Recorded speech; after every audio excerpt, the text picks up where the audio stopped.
Alright, so in this tutorial I'm going to show you the best way on how you can fix SteamVR error 499. So make sure you watch this tutorial till the end to exactly know what to do. So it's very easy and simple. First of all, what you need to do is just go to your settings. Once you're inside settings, what you have to do is just simply type in graphics or device, and you'll see the option of graphics settings. So it's different for some PCs sometimes, but you need to just go to graphics settings, and right over here you gotta choose an app for set preference, and you have to choose desktop app, and right over here you gotta press on browse. Once you do it, right over here you'll see a few options, but you just gotta go ahead and press on your local disk and find wherever Steam is located. For me it's on program files, and right over here just gotta find Steam over here. So let's just take a quick look. And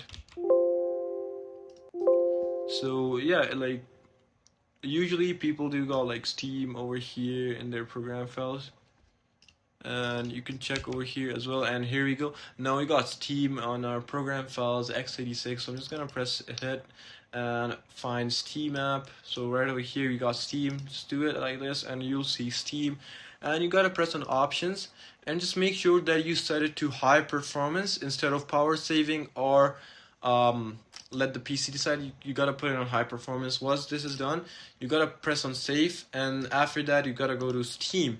And right over here, what you have to do in Steam first of all is just go to Steam settings, and for that you have to press on Steam and then settings.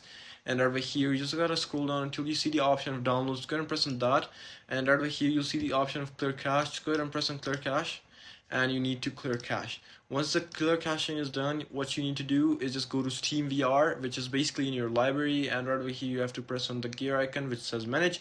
Once you press on it, you'll see some options, but you go and press on properties, and right over here just make sure that enable the Steam overlay while in-game is enabled. So yeah, this is it on how you can fix this error. I hope this tutorial actually helped you out. I'll see you soon in the next one. Until then, goodbye and peace out.